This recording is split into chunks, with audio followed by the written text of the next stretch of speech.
आज 4 साल बाद फिर वही आवाज़ सुनाई दी। हवा में फिर वही खुशबू थी, लेकिन सब कुछ बदल चुका था। उसे देख के ऐसा लगा मानो ज़िंदगी मुझसे बोल रही है, तू अभी ज़िंदा है, तू अब भी ख्वाब देख सकता है, तू अकेला नहीं है अब।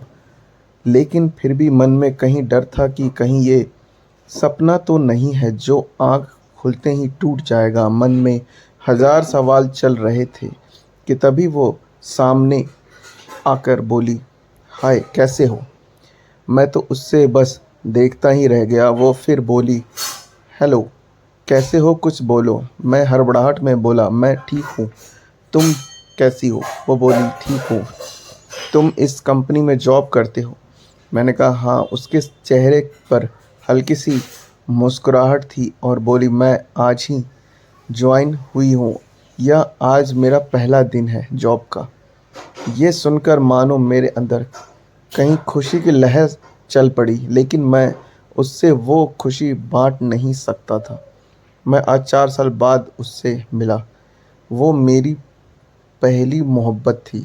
हम दोनों साथ में बहुत खुश थे, लेकिन फिर एक दिन आया जब वो मुझसे जुदा हो गई। आखिरकार गलती भी मेरी ही थी। असल में वो मुझे छोड़ के ठीक कहीं चली गई। मैंने ही कुछ गलत कर दिया था उसके साथ। मैं ही बहक गया था किसी और के लिए। और लेकिन वो कहते हैं ना, प्यार अगर सच्चा हो तो बुरे से बुरा इंसान को बदल देता है। ऐसा ही कुछ हुआ मेरे साथ। मैं अंजलि को भूल के भी नहीं भूल पाया था, और फिर आज 4 साल बाद वो मेरे सामने है। क्या बोलूं उससे, मैं किस मुंह से बात करूं, कुछ नहीं समझ आया। वो मेरे ही ऑफिस में अभी नई नई ज्वाइन हुई है और मैं उसका सीनियर हूँ। हम रोज़ ऑफिस आते हैं, काम करते हैं और घर जाते हैं। महीना हो गया था हुए, लेकिन अंजलि ने मुझसे एक बार भी हमारे बीती हुई ज़िंदगी के बारे में बात नहीं की। वो मुझे पूछी कि मैं अब उसी के साथ ही या ब्रेकअप हो गया है मेरा। एक दिन जब शाम ऑफिस से निकलने का टाइम हुआ तो बहुत बारिश हो रही थी और मेरे पास छाता नहीं था कि मैं बस स्टैंड तक भी जा सकूं। मैं ऑफिस में ही वेट कर रहा था बारिश रुकने के लिए। तभी अंजलि ऑफिस से निकल कर रही थी और मुझे बैठा देखकर पूछी, तुम्हें घर नहीं जाना। तो मैंने कहा, घर तो जाना है, लेकिन मैं आज छाता नहीं लाया और बाहर बहुत बारिश हो रही है, इसलिए वेट कर रहा हूँ कि रुकने के लिए। वो बोली, ठीक है। फिर थोड़ा रुक के बोली, मेरे पास छाता है, चाहो तो मैं तुम्हें बस स्टैंड तक छोड़ सकती हूँ। मैंने बिना कोई सोच विचार किए जा हाँ कह दिया और जल्दी से सब सामान रख के उसके साथ ऑफिस से निकला।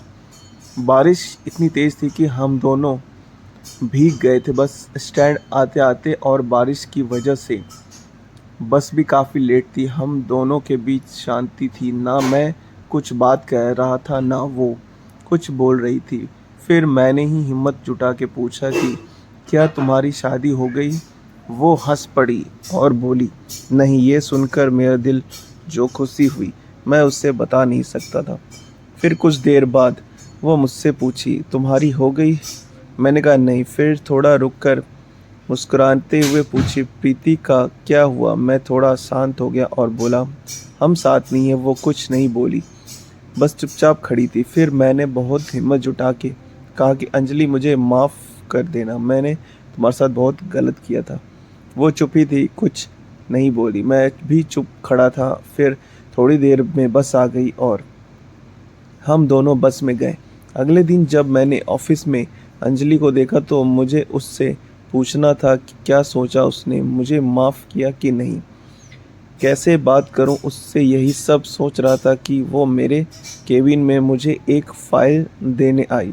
मैंने बिना कुछ सोचे उसे बोल दिया कि ऑफिस के बाद साथ में चलना, मुझे कुछ बात करनी है। वो बोली, क्या हम अभी भी इधर बात कर सकते हैं। मैंने कहा नहीं, ऑफिस के बाद मिलना। वो बोली, ठीक है, और चली गई।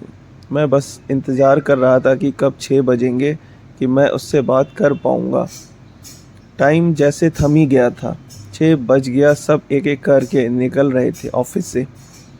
फिर ऑफिस में मैं निकला साथ में अंजलि भी थी।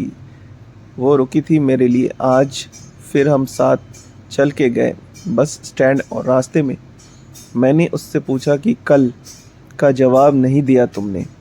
वो शांत ही थी कुछ देर, फिर बोली, किस बात का जवाब? क्या जवाब दूं मैं? गए तुम थे छोड़ के, और अब मुझे फिर से वो सब कुछ नहीं चाहिए। तो कोई माफ़ी, सवाल जवाब की बात ही नहीं बनती। मैंने उससे बहुत मनाने की कोशिश की, लेकिन वो नहीं मानी। 5 महीने हो गए थे हमें एक ही ऑफिस में काम करते हुए, लेकिन हम दोनों ही अब एक दूसरे से बात नहीं करते थे। उस दिन के बाद मैंने बहुत बार कोशिश किया कि अंजलि को मैं मना लूं, उससे ये कह सकूं कि हाँ, मुझसे गलती हो गई थी, लेकिन मैं तुम्हारे बिना नहीं रह पा रहा हूँ। तुम इस ऑफिस में ज्वाइन हुई उससे पहले से मैंने तुम्हें कांटेक्ट करने की कोशिश किया, लेकिन नहीं हुआ, और जब तुम इस ऑफिस में आई तो मेरी खुशी का कोई ठिकाना ही नहीं रहा।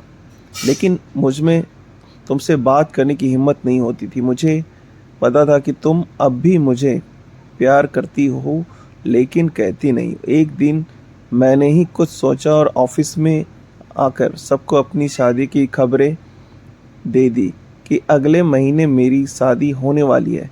ये सुनकर ऑफिस में सब मुझे बधाई देने के लिए आए, लेकिन अंजलि नहीं आई। शाम को मैं खुद उसके पास गया और पूछा कि क्या तुम्हें खुशी नहीं हो रही कि मेरी शादी होने वाली है? वो बोली, क्यों नहीं, मैं बहुत खुश हूँ कि तुम शादी करने जा रहे हो, एक नई जिंदगी की शुरुआत लेने जा रहे हो। फिर मैंने पूछा कि तुम मुझे बधाई देने नहीं आई जब सब लोग आए थे ऑफिस के? तो बोली, मुझे बहुत काम था, मैं बिजी थी। मैंने कहा ठीक है, और मैं वहाँ से चला गया। 2 दिन बाद रात को अंजलि का मैसेज आया कि क्या तुम सच में शादी कर रहे हो अगले महीने? मैंने कहा हाँ। अगले दिन अंजलि ऑफिस ही नहीं आई थी। मैं सोच में पड़ गया कि क्या हो गया, वो आई क्यों नहीं।